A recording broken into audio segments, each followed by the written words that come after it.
আশীর্বাদ শুভ নিবে, তখন এই জমিন ফ্রি হবে, এই জমিন শান্তি শৃঙ্খলা বিরাজমান করবে।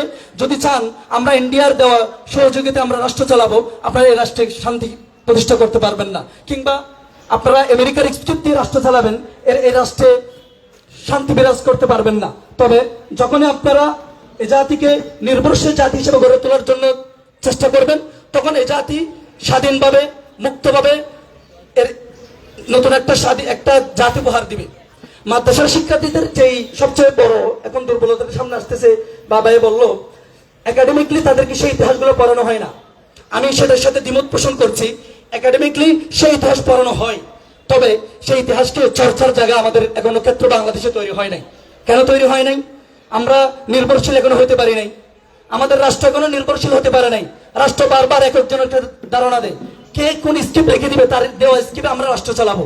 যখনই দেখবেন রাষ্ট্র নিজেদের পায়ে দাঁড়াচ্ছে কিংবা নিজেদের পায়ে দাঁড়াতে চাচ্ছে, তখন দেখবেন এই স্টক হোল্ডার সেই মাদ্রাসা শিক্ষার্থীর অবদান কি, সেই মাদ্রাসা শিক্ষার্থীরা কি করতে পারে, আপনাদের কি উপহার দিতে পারে। আমি জুলাইয়ের আরেকটা হিস্ট্রি আপনাদেরকে বলতে চাই। সেটা হচ্ছে আমরা যখন 1 জুলাই থেকে দাবিতে বিভিন্ন জায়গায় কোটা আন্দোলন, সেটা নিয়ে বিভিন্ন সরব হচ্ছিল, আমরা তখন থেকে অনলাইনে পত্রিকায় সব জায়গায় সেটা নিয়ে আলোচনা করতেছিলাম। যখন 15 তারিখ ঢাকা বিশ্ববিদ্যালয় থেকে রাত্রে যে স্লোগান হলো, সারা দেশে আন্দোলনের একটা স্ফুলিঙ্গ জ্বলে উঠলো, তখন আমরা মাদ্রাসায় ছিলাম। আমরা 16 তারিখ থেকে প্রতিনিয়ত প্রত্যেকটা আন্দোলন সংগ্রামে আমরা উপস্থিত হচ্ছি, প্রত্যেকটা জায়গায় আমরা যাচ্ছি, কেউ আমাদের পরিচয় গোপন করছি, পাঞ্জাবিটা খুলে আমাদের ট্রাউজার থাকলে সে ট্রাউজার পরে, জার্সি থাকলে সে জার্সিটা পরে যাচ্ছি। ইসিবিতে আমি যখন 4 আগস্টে 10 নম্বরে বেশ ম্যাসেকার হয়। এখন আমরা একসাথে 20-25 জন আসছিলাম, এত পরিমাণ গুলি হচ্ছিল, আমরা সেখান থেকে পালাতে বাধ্য হলাম। আমরা কি করলাম, তা আমরা তো আন্দোলনে যুক্ত হব। পরে দেখলাম শান্তিভাবে ইসিবির দিকে কি হচ্ছে, ইসিবিতে গেলাম, এক বড় আমাদেরকে ডাকলো। তো সেদিন আমাদের পাঞ্জাবি ছিল পরাই, বলো ভাই আপনারা তো আসছেন, মাশাআল্লাহ আলহামদুলিল্লাহ, খুশি হলো, অনেক আমাদেরকে অ্যাপ্রিসিয়েট করলো, কিন্তু বললো আপনারা আসার সময় এই পাঞ্জাবি পরে আসবেন না, আপনাদের এই ধর্মীয় সিম্বল নিয়ে আসবেন না, কারণ যখন বহির্বিশ্ব দেখবে আপনাদেরকে বিভিন্নভাবে এই আন্দোলন জঙ্গি আন্দোলন বলে ট্যাগ দিবে।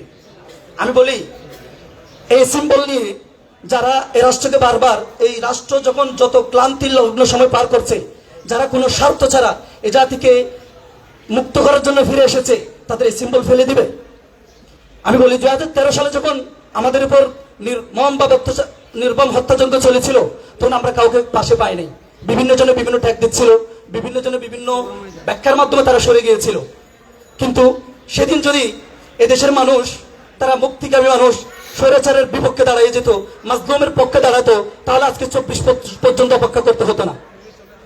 সেদিন সেই সপ্তাহের ইতিহাসকে যারা বিভিন্নভাবে জঙ্গি ট্যাগ দিয়েছে কিংবা বিভিন্নভাবে সেটা এই হেফাজতের হত্যাযজ্ঞ বলে, হেফাজতের তাণ্ডব বলে মিডিয়া হেডলাইন করেছিল, তারা তো আজও এখনো বিদ্যমান, সে সংবাদ মাধ্যমগুলো এখনো বিদ্যমান। যখনই কোনো সংবাদ পোস্টের সংবাদ মাধ্যমের কেন্দ্রে কোনো কাদের খুব যারা কোনো হামলা হলো, কেউ একদিন ফেসবুক পোস্ট দিল, তাকে গ্রেফতার করা হলো, কেন? সে উস্কে দিয়েছে। তাহলে কি 13 সালে যাদেরকে হত্যা করা হয়েছে তাদেরকে উস্কে দিয়েছে না ওই সমস্ত মিডিয়াগুলো? তাদের পিছনে কি অ্যারেস্ট হওয়া উচিত না? তাদের পিছনে কি অ্যারেস্ট হওয়া উচিত না?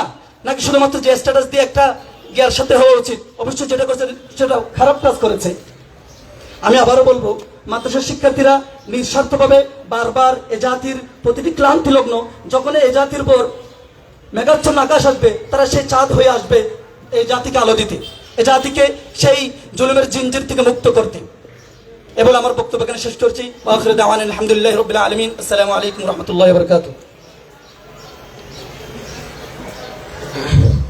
উপস্থিত আমাদের অতিথিবৃন্দর একটু দৃষ্টি আকর্ষণ করব। আমরা যেহেতু সবার কথা শুনতে চাই, একই সাথে আকাশও মেঘাচ্ছন্ন, আমরা জানি না কখন খোদার রহমত নাজিল হওয়া শুরু হয়। আমরা সবাই চেষ্টা করব 3 থেকে 5 মিনিটের ভিতর আজকের বিষয়বস্তুর উপর নিজের মৌলিক বক্তব্য উপস্থাপন করার জন্য। এই মুহূর্তে আমি বক্তব্য প্রদান করার জন্য আহ্বান জানাচ্ছি মোহাম্মদ মুস্তাফা হুসাইন, জামিয়া কারামিয়া মাদ্রাসা, রামপুরা।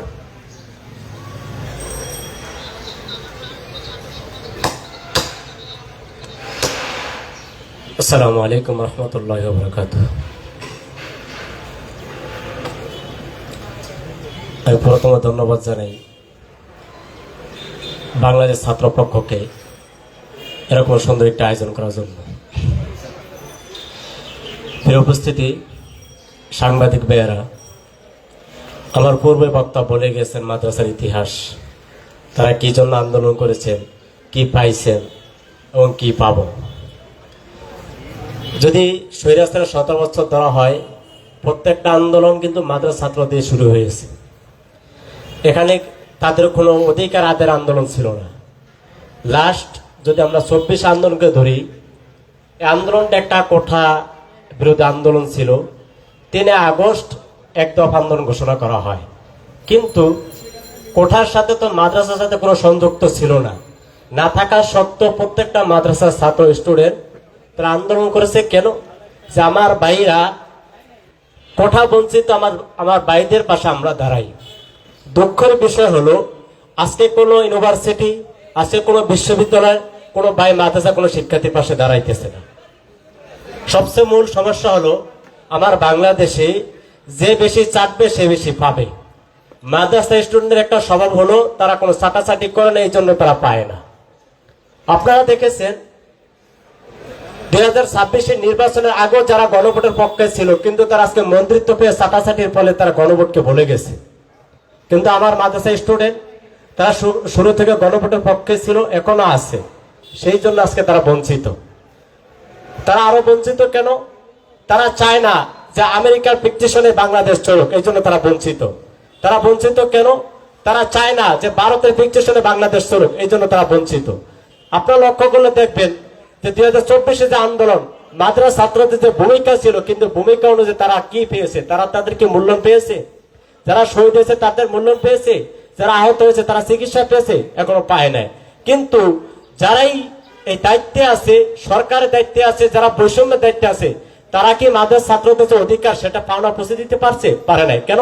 তারা মাদ্রাসা স্টুডেন্ট, এই জন্য। কিন্তু এই মাদ্রাসা স্টুডেন্ট বাইরেই কিন্তু সর্বপ্রথম এই ভাইদের পিছনে দাঁড়িয়ে আসে, ভাইদের কাছে আসে তাদের যখন বিপদ আসে। মূলত সমস্যা হলো মাদ্রাসার যে ভাইয়েরা আছে, শিক্ষার্থীরা আছে, তারা চায় এই বাংলাদেশ স্বাধীন যে জন্য হয়েছে 1971 সালে, সেভাবেই বাংলাদেশ চলুক। কিন্তু অন্য যারা আছে, হতে পারে তারা দেশপ্রেমিক দেখাইতে পারে, কিন্তু বাস্তবে তারা আমেরিকান এবং ভারতের প্রেমিক, যেটা আপনারা 26 নির্বাচনের পরে দেখতে পাচ্ছেন। সালাউদ্দিন সাহেবের কথা যেটা ফুটে আসে, আমাদের প্রধানমন্ত্রী সাহেব তিনি ছিলেন নির্বাচন আগে গণভোটের পক্ষে, এখন সে গণভোটের বিপক্ষে চলে গেছেন। আবার আমাদের মির্জা ফখরুল সাহেব বলেন যে নির্বাচন দ্রুত হওয়ার জন্য আমরা গণভোটের পক্ষে ছিলাম। আপনারা কি দেখেছেন মাদ্রাসা কোনো শিক্ষক, ইসলামিক দল যারা করে, মাদ্রাসা কোনো স্টুডেন্ট তারা তাদের পথ থেকে সরে গেছে? সরে নেয়, তারা সরবেও না। এই দেশকে রক্ষা করার জন্য তারা যতদিন রক্ত দেওয়া লাগে আরো রক্ত দেবে, কিন্তু কোনো বেঈমানের সাথে তারা কখনো থাকবে না। তারা চাবে না যে আমেরিকান